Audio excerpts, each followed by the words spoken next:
Alright, we're rolling. How's it going, guys? MN5102 here, and happy Monday. Right now it is currently 9:29 p.m. now, and I'm back with another reaction video. And today I'll be reacting to a Rexeljet video. Now, if you don't know who Rexeljet is, he's the one who makes Thomas the Tank Engine art, and this video is called Drawing Thomas and the Magic Railroad Engines in the Railway Series style. Oh yes, good old Thomas and the Magic Railroad. The very first movie to come out. And oh god, you gotta love Thomas and the Magic Railroad. It is awesome. But anyways, Rexel by by Railway Series style, he's done videos. I mean, he did videos of drawing television characters in Railway Series style. You know, like Molly, Emily, Murdoch, Salty, and what else? Oh yeah, Dennis and Norman and Neville and Harvey and what else? What else? Uh, I think I forgot. I just can't seem to remember. But anyways, let's start this. I'm gonna put on full screen and we'll start this video in 3, 2, 1, go. The 14th of July 2025 marks 25 years since the official UK release of Thomas and the Magic Railroad. It's certainly a divisive film among the fandom, with many claiming it to be the beginning of the end for the franchise. And due to the more fantastical storyline, translating the film's characters to the Railway Series style may be my hardest challenge yet. I won't know until I've tried, however, so I'll give it a go. Give it a go. So, Jim. It's on what? So, Diesel 10 is at least based on a real engine. The British Railways class Diesel 10 is at least based on a real engine. Oh, really? The British Railways Class 42 warship. Drawing one of these was undoubtedly the easy part. I wanted to depict the scene that appears at the start of the film where Diesel 10 races through a station, taking Thomas and Gordon by surprise. Oh yeah. In the film, this happens at some nondescript station that never shows up again. But I was thinking that it would make more sense in the Railway Series timeline to have Thomas and Gordon meet at Knapford Junction. I guess either James or Henry is pulling the express today. This is the third time I've attempted this drawing. The first time round I drew Knapford from a high angle similar to a lot of Clive Spong illustrations, but I didn't think it conveyed the scene very well. Next I drew it from a lower angle, but I realised midway through colouring the background that Diesel 10 was facing the wrong way. I decided to draw from an angle similar to that of the first illustration from the Fat Controller's engines, but my woes weren't over yet. I lost the recording of the background being coloured in. I didn't forget to record it, but when I was saving the video I accidentally tapped the screen in the wrong place and the window closed. I wish Sketchbook would at least provide an "Are you sure?" window before closing to prevent this sort of thing from happening. Anyway, because Diesel 10 is from the other railway, I've painted him in BR green as opposed to the more olive shade he has in the film and subsequent appearances. Mecha Break is now available with Google Play Games on PC. Check that out too. You may also notice that I've given him the number D871. Why is this? Well, the numbering scheme of the warships went from D800 to D870. All of the warships, both the Class 42 and the 43 subclass, had names, so I figured that Diesel 10 would have been an unnamed addition to the class, since otherwise the other engines could have just referred to him by name. Why do they call him Diesel 10 if that's not his number? Well, it's possible that they don't. In Magic Railroad, he only gets referred to as Diesel 10 once or twice in the entire film. Usually he's just called Diesel, which, isn't confusing at all. Oh yeah, Diesel. Because Devious Diesel, he appeared in the Railway series and he appeared in the TV series. But alternatively, DH71 may have given himself the name because he considers himself a 10 out of 10 for speed and reliability.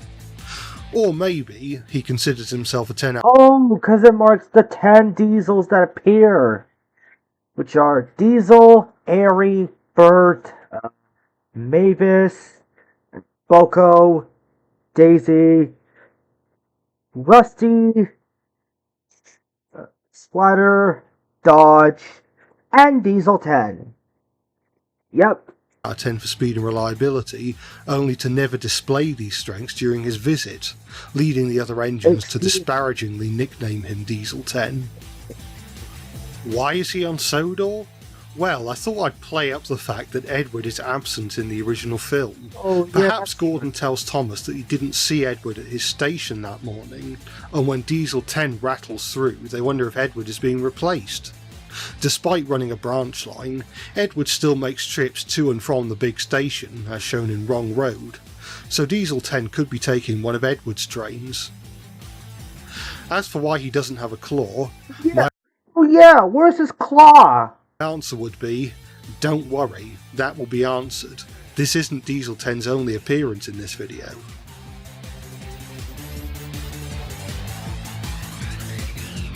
With all that said, here is the finished image. Oh, yeah, he looks great. This teaser gets me going.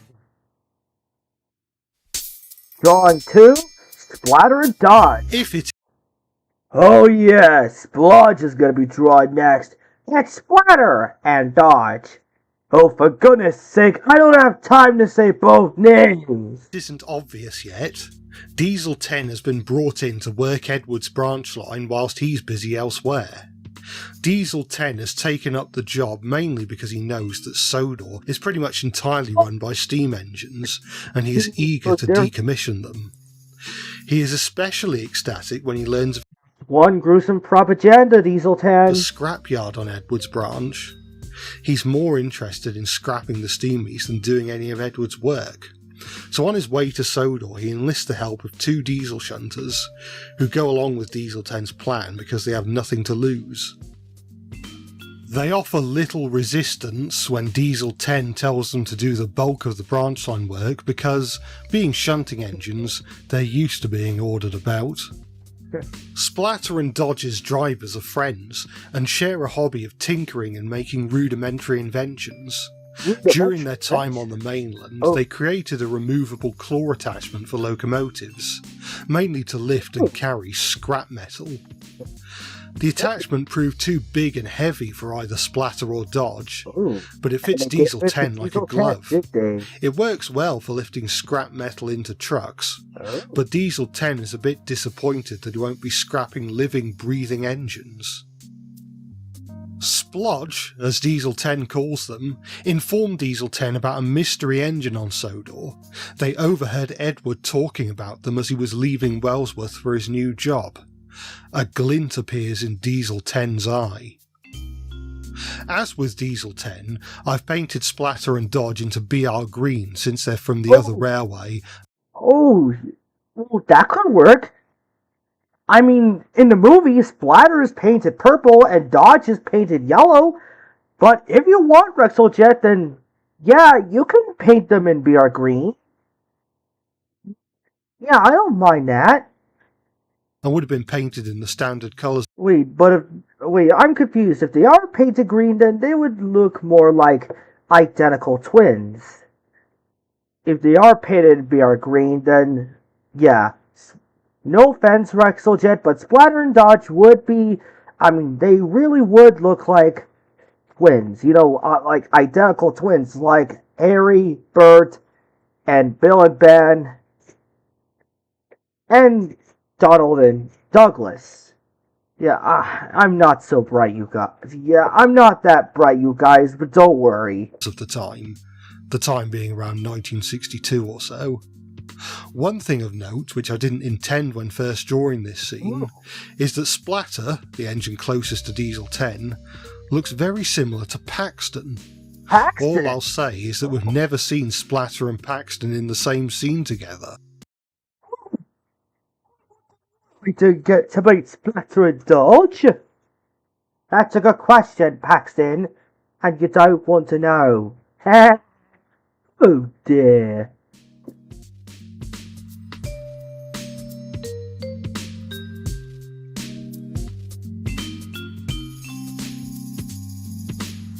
With that said and done, here is the finished drawing. Oh, it looks nice. Good work, Rexeljet. Well, despite that, Imagine being able to build that number anything added getting just by thinking about it. Meet Base 44. There we go. Let me take a look at it again. With that said and done, here is the finished drawing. Okay. Overall, it looked really nice, Rexeljet. Even though that Splatter, Dodge, are in BR green, which I still think that they would look more like identical twins, rather than their movie colors. But still, great artwork, Rexeljet. No offense though, but great work. Drawing. The other engines still haven't been informed about Edward's new job. Rumours spread like wildfire. There's already the rumour of Diesel 10 being a replacement for Edward. But why would Edward be replaced? The Fat Controller is on holiday, so they can't ask him. Then they remember about the bridge outside Croven's Gate. This was damaged during World War II, and although it was repaired, the repair job was not intended to be permanent. As such, 20 years on, it was beginning to show some wear. Could Edward have had an accident there? The big engines haven't seen anything, but Thomas wants to know for himself. Yeah. Good idea. Yeah, good idea. Scene from the movie. He arranges to head out onto the main line, but before he can make it to Croven's Gate, he sees Edward returning light engine on the down line. Thomas is thrilled that Edward is okay. Edward explains that he had just taken some supplies for the men to repair the faulty bridge, but that's not the main thing he's been occupied with over the past few weeks. He's been renovating an old branch line, complete with its own engine. After many trials and tribulations, the engine is in steam, but needs to go to Croven's Gate Works for an inspection. She doesn't know the way, and so Edward asks Thomas if he wants to help her to the works. Thomas meets Lady at the old Kirk Ronan terminus and escorts her to the works, but they both get a shock once they're on the main line. Diesel 10, now with his claw attachment, has heard all about it. Diesel 10! Now I'll get you, Burnett Stone! No you won't, because the magic you refuse to believe in will get the better of you! Yeah, you know, originally, Burnett Stone, played by the late Peter Fonda, he should have been saying that to P.T. Boomer, who was a scrapped character in the movie, but yeah, nope. Instead, he said that to Diesel 10 instead. And chases the two engines.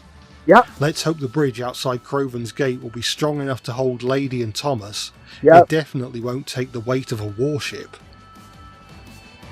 Now this was the most interesting scene. Weight of a warship. A warship. I mean, a warship going full speed anyway. Yeah, I don't. Now this was the most interesting scene to draw because Lady is, infamously, not based on a pre-existing class of engine. It's a freelance design. Even Percy has elements of certain locomotive designs despite not being based on anything specific, but Lady is completely fictional. She's freelance. There have been attempts to assign a class to Lady retroactively. There's this design, but it's a model rather than a real engine. There's also this design from the Liverpool Overhead Railway, but it has a well tank rather It's an 040 well tank. than side tanks. Personally, I think one of Lady's closest lookalikes might be Captain Baxter. This engine was built by Fletcher Jennings in the 1870s. Ooh, I've also taken some details from engines that this company built for the Severn and Wye Railway. I've kept Lady's magenta-ish colour scheme with the gold lining and fittings, albeit with a more standard black smokebox and red buffer beam. My thinking is that Lady ran the Kirk-Ronan branch line during the North Western Railway's early years, since the Soda and Mainland engines, which would have run the line beforehand, would have all been either scrapped or relocated by this point.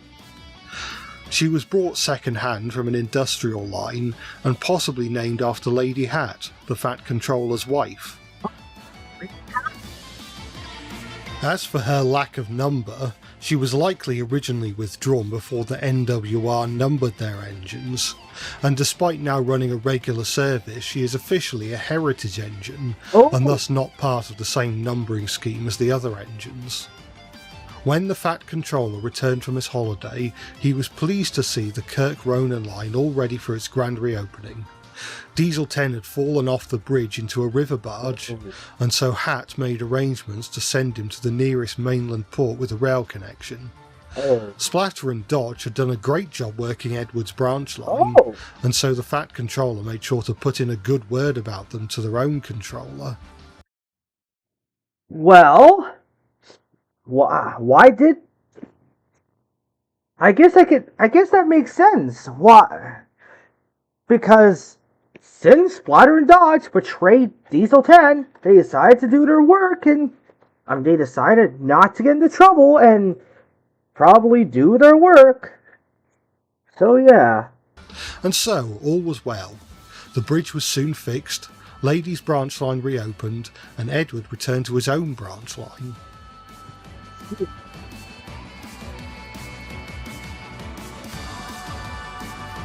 Oh yeah. And so, here is the completed drawing. Oh yeah, and it looks really nice. The chase scene, but in the Railway series style. And despite Lady in the movie and appearing only once and calling all engines being a freelance design, this version of Lady, being based off a real locomotive called Captain Baxter, looks really nice. I mean, the artwork is really nice. Yeah, despite the red side rods. The side rods in the movie were gold, but it's still great artwork, though. Well done, Rexeljet. And there you have it. The Thomas and the Magic Railroad engines in a Railway series style. Perhaps the biggest challenge, and maybe the biggest deviation from the source material I've done so far. But I think I've managed to get something that kind of works. Let me know your thoughts by commenting down below, and subscribing if you haven't already. Alright, and that was drawing Thomas and the Magic Railroad engines in the Railway style. I liked this video. It was really awesome. Well, despite Splatter and Dodge being painted in BR green instead of their actual colors, and Lady having red side rods instead of gold. But overall, it's still a great video.